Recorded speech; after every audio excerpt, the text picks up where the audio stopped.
The America Creating Opportunities to Meaningfully Promote Excellence in Technology, Education, and Science Act of 2007, or America Competes Act, was authored by Bart Gordon and signed by President Bush. It became law on 9 August 2007. This was an act to invest in innovation through research and development, and to improve the competitiveness of the United States. On 29 May 2010, the U.S. House passed a measure to reauthorize the America Competes Act. On the 22nd of July 2010, the U.S. Senate's Committee on Commerce, Science, and Transportation approved the America Competes Reauthorization Act of 2010 and sent it to the Senate for a vote. On 4 January 2011, President Obama signed into law the America Competes Reauthorization Act of 2010, America Competes Act of 2007. The provisions of the America Competes Act of 2007 covered a wide range of activities of a great number of federal agencies and offices, including the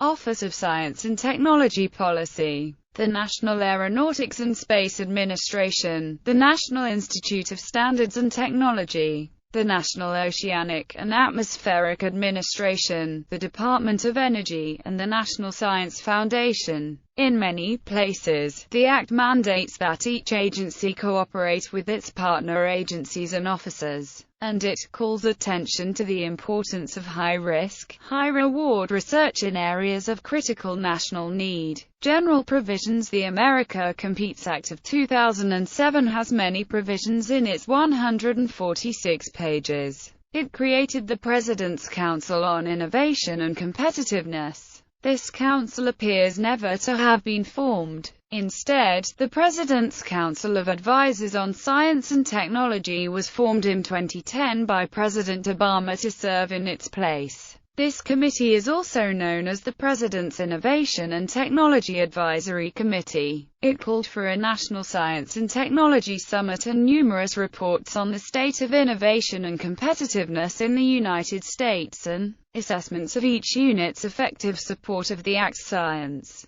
technology, engineering, and mathematics education agenda in several places. It called for the enhancement of research capabilities and coordination and emphasized the importance of undergraduate research experiences as tools that promote careers in STEM fields. The Act also sets baselines for targeted funding appropriations, which range from overall levels of funding for an agency or targeting funding for new programs to be delivered by a given agency. Of special note is the Act's goal of doubling the annual appropriations for the National Science Foundation by the year 2011. Education provisions. The Act pays considerable attention to the efforts each agency makes in the area of educating future STEM wage workers, sometimes through amendments made to other acts, a general technique which is used in several places in the Act. In addition, the Act devotes considerable space to education and places it at the same level of prominence in the Act as the federal agencies mentioned above.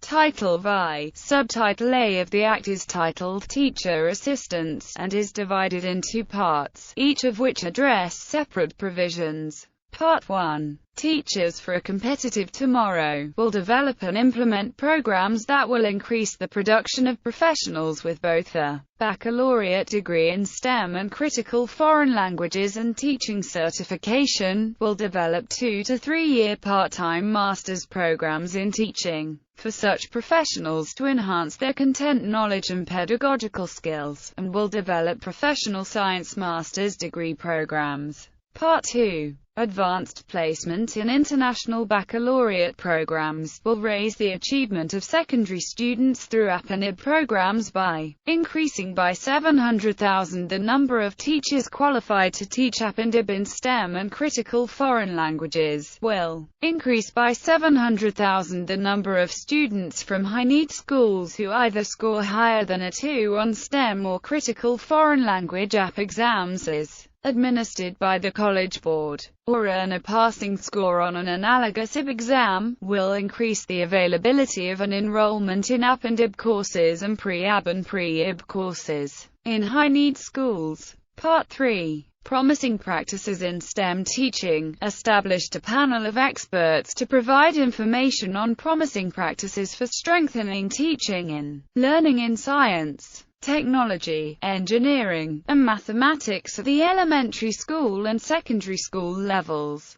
Title I. Subtitle B of the Act is titled Mathematics. Its purpose is to enable all elementary and middle school students to reach or exceed grade-level academic achievement standards and to prepare the students to enroll in and pass algebra, to provide summer-term programs in mathematics, technology, and problem-solving, and to provide targeted support for low-income and special needs middle school students and their teachers. Subtitle C of the Act is titled Foreign Language Partnership Program. It will increase the opportunities to study critical foreign languages and the context in which the critical foreign languages are spoken, and increase the number of American students who achieve the highest level of proficiency in critical foreign languages. Subtitle D of the Act is called Alignment of Education Programs, and it aims to coordinate learning outcomes and assessments across state and federal stakeholders.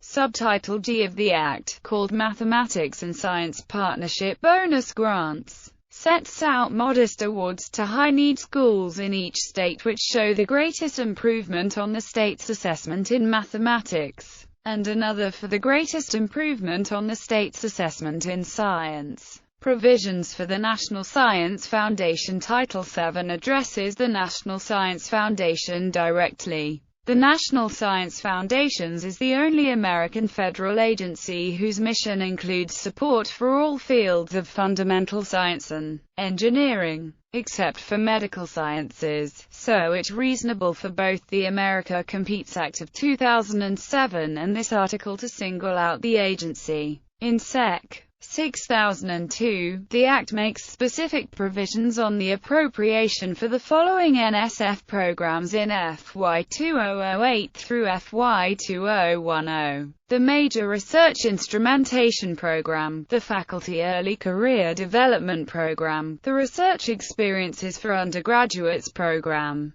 the Experimental Program to Stimulate Competitive Research, the Integrative Graduate Education and Research Traineeship Program, the Graduate Research Fellowship Program, and the Professional Science Master's Degree Program for Mathematics and Science Education Partnerships, the Robert Noyce Scholarship Program, the Science, Mathematics, Engineering, and Technology Talent Expansion Program, and the Advanced Technological Education Program. The NSF's FY 2008 appropriation is set at $6.6 billion by this Act, and the appropriation grows to $8.132 billion in FY 2010. The Act mandates new proposal requirements such as a mentoring plan for all postdoctoral positions, that each institution receiving NSF funds for STEM research or education have a plan to provide training on the responsible conduct of research to undergraduates,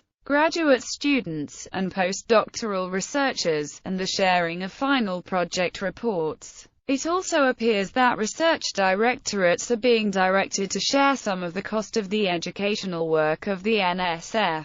The Act mandates that the NSF commission a report from the National Academies of Sciences about barriers to increasing the number of underrepresented minorities in STEM fields and to identify strategies for bringing more underrepresented minorities into the STEM workforce.